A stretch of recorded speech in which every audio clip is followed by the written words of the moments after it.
Assalamualaikum warahmatullahi wabarakatuh. Kembali lagi bersama saya di mata kuliah Mikrobiologi Pangan.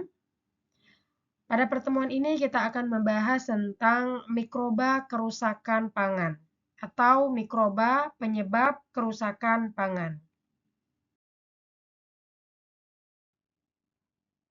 Pertama, bahwa makanan dapat dikategorikan sebagai makanan yang rusak apabila makanan tersebut mengalami penurunan kualitas dari yang telah ditentukan.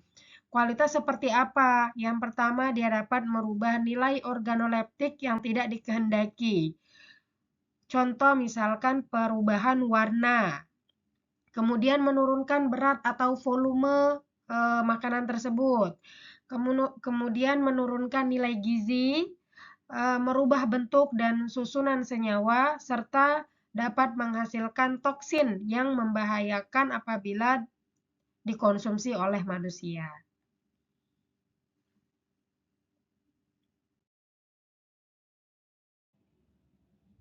Kemudian diamati parameter kerusakan pangan oleh mikroba. Parameter yang pertama yaitu sensoris, di mana terjadi perubahan warna, kemudian timbulnya bau busuk, kemudian adanya perubahan tekstur, misalkan dari keras ke lembut, kemudian adanya lendir, misalkan contoh pada ikan, yang ikannya sudah berlendir, kemudian misalkan berjamur, contohnya pada roti, adanya akumulasi gas, misalkan pada produk kaleng, kalengnya itu sudah menggembung, dan adanya pelepasan cairan pada produk. Itu adalah produk pengamatan menggunakan parameter sensoris. Sedangkan untuk parameter kimia, pertumbuhan mikrobia dalam makanan akan menghasilkan beragam metabolit atau produk samping yang berasosiasi dengan karakteristik kerusakan pada produk. Contohnya seperti memproduksi H2S atau memproduksi NH3, diasetil, asetoin, dan lain-lain. Selanjutnya, melihat penyebab penurunan kualitas pangan. Jadi, kerusakan makanan oleh mikroba terjadi apabila yang pertama, tipe produk pangannya. Apakah dia makanan segar atau makanan kering? Kalau makanan segar contohnya kayak sayur, buah, ikan, daging. Nah, dan memiliki kandungan air yang tinggi dan nutrisinya yang banyak. Itu makanan segar. Kemudian ada makanan olahan. Makanan olahan contohnya seperti produk susu, turunan susu, daging kaleng, ada juga roti. Jadi, jika proses pengolahannya itu tidak dilakukan dengan benar atau kemasannya itu rusak, maka mikroba itu bisa masuk ke dalam produk-produk tersebut. Kemudian makanan kering, contohnya seperti biji-bijian, kemudian kacang-kacangan, dan tepung. Jika disimpan dalam kondisi yang lembab, maka jamur akan dapat tumbuh dan merusak makanan pada makanan-makanan kering tersebut.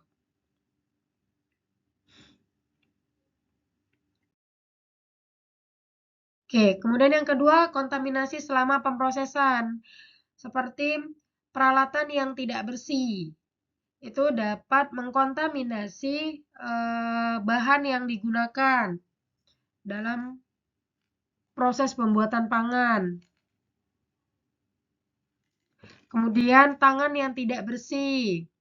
Ada juga udara yang tidak segar dan bahan baku yang terkontaminasi. Jadi sangat perlu diperhatikan kebersihan, baik itu dari peralatan, baik itu dari orangnya, lingkungannya, sampai ke bahan baku yang digunakan. Kemudian yang ketiga, sifat packaging yang digunakan. Ini tergantung dari kemasan. Apakah kemasan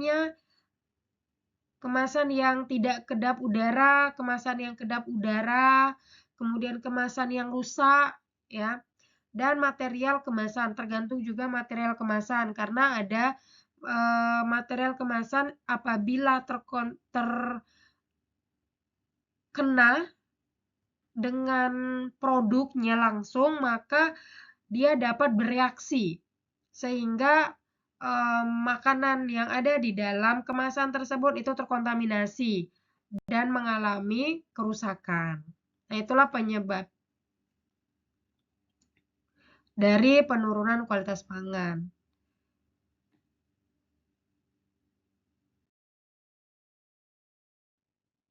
Oke, selanjutnya makanan disimpan pada suhu yang dapat tumbuh mikroba. Contohnya kayak suhu ruang. Nah, suhu ruang itu kan sebenarnya suhu optimum untuk mikroba-mikroba pembusuk tumbuh. Kemudian fluktuasi suhu. Misalkan kayak naik turun suhu. Contohnya tuh kayak kita melakukan towing. Keluar masuk tuh daging, dimasukin dalam kulkas, beku, kemudian dikeluarin lagi, dikasih air, kemudian kita ambil sebagian, dimasukin lagi ke dalam kulkas, beku lagi, dikeluarin lagi. Itu artinya fluktuasi suhu. Nah, itu yang tidak benar. Jadi sebenarnya kalau kita mau ngambil itu dipisah, lebih baik tuh dipisah.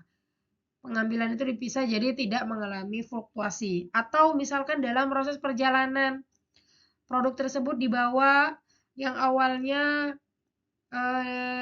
diproduksi di tempat produksi yang dingin, disimpan di suhu yang dingin, kemudian dimasukkan ke dalam pick up dan dibawa di perjalanan, suhunya berubah, tidak sama sehingga terjadi fluktuasi suhu. Nah, itu juga dapat menyebabkan mikroba itu dapat tumbuh, mudah tumbuh. Kemudian selanjutnya nutrisi yang dimiliki makanan mendukung pertumbuhan mikroba kontaminan. Contohnya banyak mengandung air dan gula. Kemudian kandungan asam dapat menghambat pertumbuhan mikroba. Jadi apabila banyak airnya, banyak gula di dalamnya, maka mikroba itu sangat suka tumbuh. Itu adalah kalau bahasanya itu tempat dia tumbuh. Itu mengandung air dan banyak gula. Sedangkan asam, mikroba itu asam dapat menghambat pertumbuhan mikroba sehingga ada produk makanan yang memang mempunyai rasa yang asam, maka sebenarnya dia lebih awet dari produk-produk yang lain karena beberapa mikroba itu dapat terhambat atau tidak dapat tumbuh pada produk tersebut.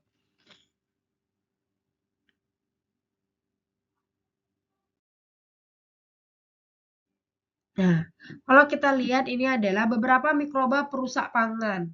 Yang pertama ada Arwinia, ada Bacillus, ada Alkaligens viscolactis, dan Enterobacter aerogenes. Ini dapat menyebabkan pelendiran pada susu. Ciri-cirinya perubahan rasa yang asam atau pahit, bau tuh kayak bau keju atau bau mentega, ada bau tengiknya juga. Kemudian ada perubahan warna menjadi kekuningan atau keabu-abuan, perubahan tekstur, dia yang menggumpal atau dia berlendir. Kalau ini kan contohnya bergumpal. Kemudian atau berbusa dan kemasannya menggembung. Kemudian yang kedua, ada mikroba Pseudomonas bacillus clostridium membusukkan daging. Ciri-cirinya bau tidak sedap, warna menjadi gelap. Yang awalnya merah cerah, merah, kemudian warnanya berubah menjadi gelap. Jadi kayak merah marun seperti itu. Kemudian keabu-abuan atau kehijauan. Kemudian perubahan teksturnya menjadi lembek, yang awalnya kejel jadi lembek, lengket, dan berlendir. Serta terbentuknya gas menjadi mengembang, kayak gitu.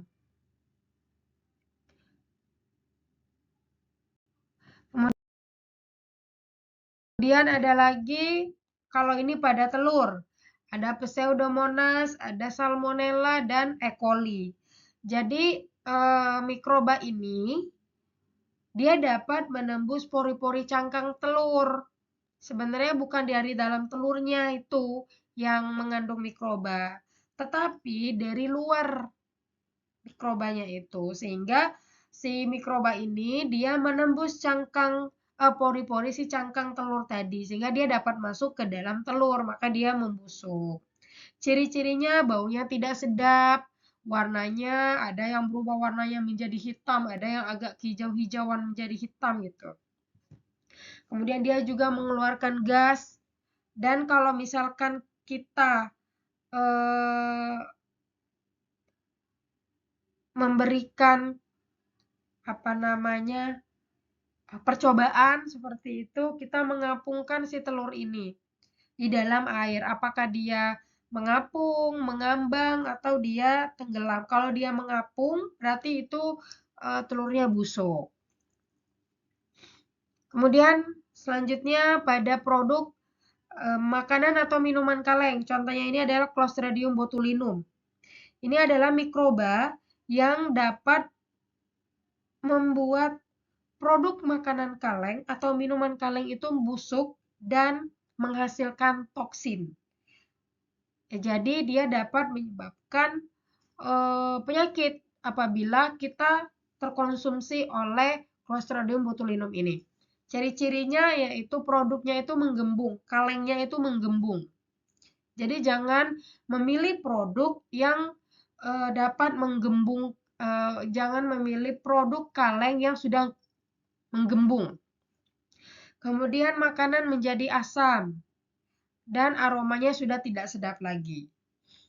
Karena apabila terkonsumsi, maka produk-produk ini baik itu tadi yang dari telur ataupun dari kaleng itu sangat berbahaya karena dapat menyebabkan kita menjadi sakit. Contohnya kayak Salmonella typhi itu dapat menyebabkan terkena penyakit tipes. Seperti itu.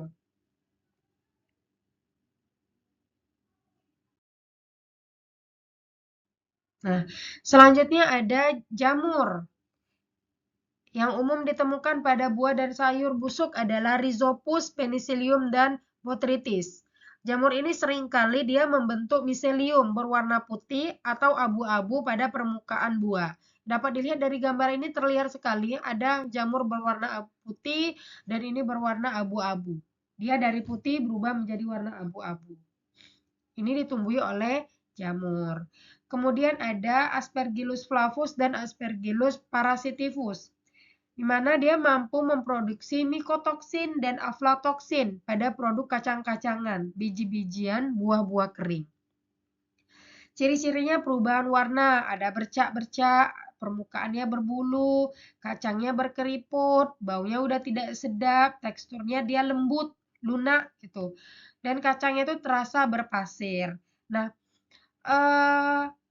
mikroba ini dia menghasilkan atau memproduksi toksin atau racun dengan nama mikotoksin atau aflatoksin. Ini sangat berbahaya apabila terkonsumsi oleh manusia. Jadi kalau misalkan kita mau mengkonsumsi kacang, kalau sudah kita kupas, terlihat sudah hitam-hitam di dalam kacangnya, udah nggak usah dikonsumsi. Karena ditakutkan dia sudah terkontaminasi oleh mikrobia ini dan dia menghasilkan atau memproduksi racun-racun tersebut. Itulah yang dapat menyebabkan seperti diare dan sebagainya. Dan selanjutnya ada mikrobia Erwinia dan Pseudomonas. Ini berperan dalam pembusukan, terutama pada sayuran-sayuran yang berdaun. Ciri-cirinya daunnya itu bercak-bercak, dan dia lunak, ada perubahan warna, baunya tidak sedap, dia udah mulai berlendir, layu, kering, dan mengkerut.